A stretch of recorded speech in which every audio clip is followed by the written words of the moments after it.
What are the objectives of government budget? This I will tell you in this video. The first objective of government budget is to make the redistribution of income and wealth. Government budget is a detailed exercise of taxes and subsidies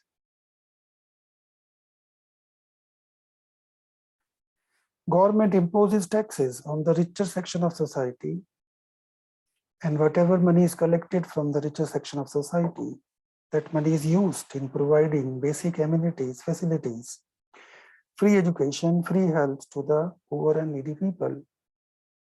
In this way, government try to make fair distribution of income and wealth among different sections of society.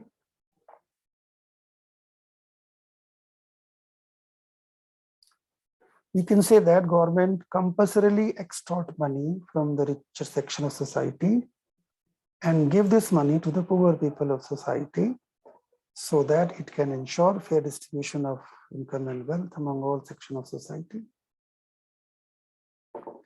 Government budget is an effort of the government to make equitable distribution of income and wealth. It makes equitable or the justified distribution of resources among the people so that the advantage of economic growth may not restrict it to the only richer section of society, but the poor people, poorer section of society can get fair amount of resources in the country. This is the first objective. Second objective of the government budget is to make reallocation of resources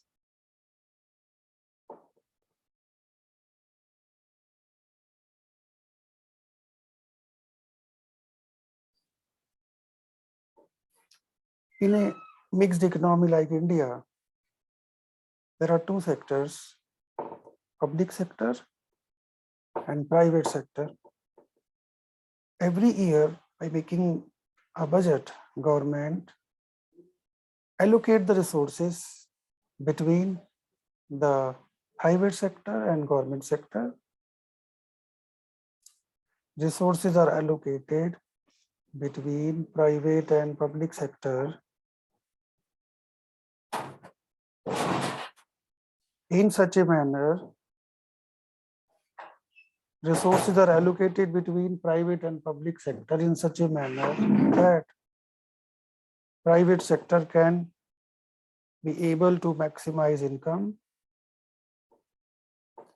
maximize profit,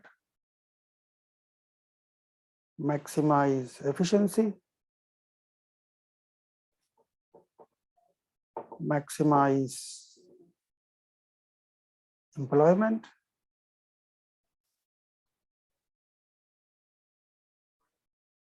and can bring competitive environment in the system.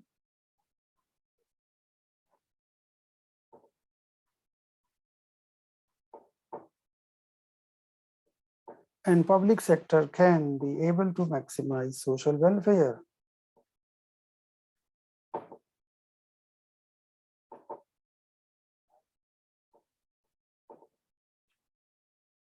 The resources are allocated between private sector and public sector in such a manner so that government can fulfill its overall objective. A balance is maintained while distributing the resources between private and public sector so that GDP of the country, national income of the economy can be maximized, profits, income, efficiency, employment can be raised, and at the same point of time, social welfare to the poor people can also be maximized. So we have two objectives. Number one is redistribution of income and wealth. Number two is reallocation of resources. Now let us see what is the third objective of the government budget. Third objective of government budget is to ensure economic stability in the system.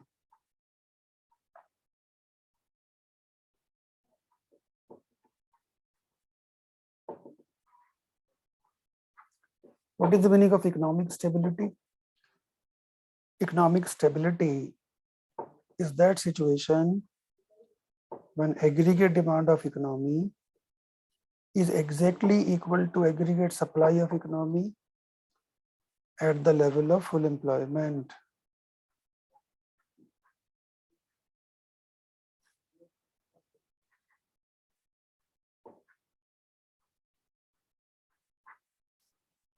In any dynamic economy,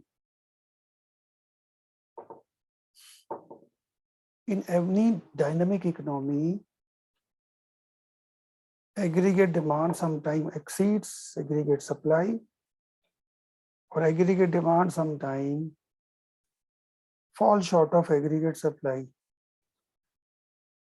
Excess of aggregate demand over aggregate supply is called excess demand.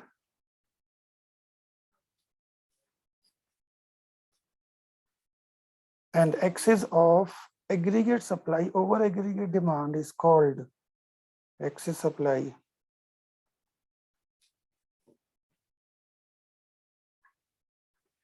Free play of market. Due to free play of market or in dynamic economy, the phases of excess demand or excess supply cannot be ruled out.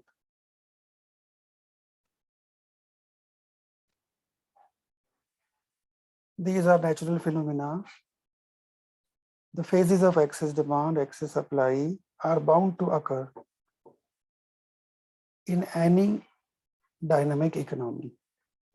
Now, both the situation, that is excess demand, excess supply, are equally harmful for the economy. So government wants to control the problem of excess demand, excess supply by using its budgetary policies. Excess demand leads to inflation, and excess supply leads to deflation. Inflation is that situation when price of the commodity start rising. Due to excessive demand, price of the commodity start rising, which is very harmful situation. It makes poor poorer and also hamper the growth rate of GDP. Deflation, excess supply creates deflation. Deflation is very also equally harmful because in this situation, prices of the commodity tends to decline. Aggregate demand of the economy falls short of aggregate supply, and as a result of lesser aggregate demand in comparison to aggregate supply, price of the commodity starts falling, and due to fall in price, producer postpone the output level in the subsequent year. Due to fall in output level, the employment opportunities tends to decline. Due to lesser employment opportunities, people earn less income, and the entire income is under the problem of continuous fall in prices. So neither excess demand is good nor excess supply is in favor of the country. So by using the budgetary policies, that is tax policies,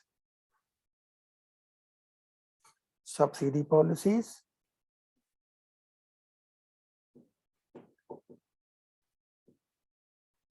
expenditure policies,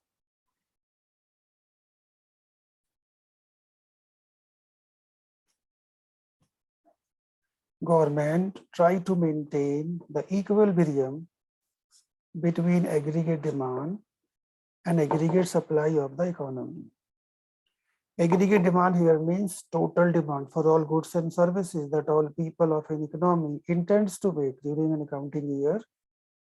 Aggregate demand means what all people are willing and able to buy in a given period of time of suppose 1 year. It shows the aggregate expenditure that all people wish to make on the purchase of all final goods and services. Aggregate demand is also called total expenditure. Okay, so aggregate supply means the total value of all goods and services that all producers, all companies plan to produce during an accounting year. If aggregate demand are equal to aggregate supply at the level of full employment, this is called economic stability. This is the ideal situation in any economy, because if AD is equal to AS at the level of full employment, there will neither be excess demand nor deficient demand. And by using the tax policy, subsidy policy, expenditure policy, government can make the equilibrium between aggregate demand and aggregate supply and bring the economic stability in the economy. So we have discussed three objectives so far. First is redistribution of income and wealth. Second is reallocation of resources between private and public sector. Third is achieving economic stability. And this is the last objective, which I am going to tell you. This is to achieve economic growth and development. This is also the objective of the budgetary policies or fiscal policy. Economic growth means a situation when production of the economy, production of all goods and services in the economy tends to rise continuously over a given period of time. Economic growth is a situation when production of all goods and services tends to rise continuously in the economy over a period of time. Every economy wants to achieve economic growth and development as early as possible. And by making the suitable budget policies, government can increase the production of all goods and services. It can increase the GDP, or you can say that it can increase the national income. If government uses its public expenditure, if government uses its subsidy policies, tax policies, using the public expenditure policy, subsidy policy, and tax policy correctly in the economy, it can achieve economic growth and development. By reducing the taxes over the producing unit, government can encourage the producer to produce more goods and services. By reducing the taxes on the consumption of goods and services, it can encourage the consumer to consume more goods and services. It can give subsidies to the poor people so that the purchasing power of these poor people can be enhanced, and these poor people can also be able to purchase greater amount of goods and services. Government uses public expenditure in such a way so that overall aggregate demand tend to increase and it can match with aggregate supply. So we have four objectives that we have discussed. Number one is redistribution of income and wealth. Redistribution of income and wealth between the richer section of society and the poor section of society.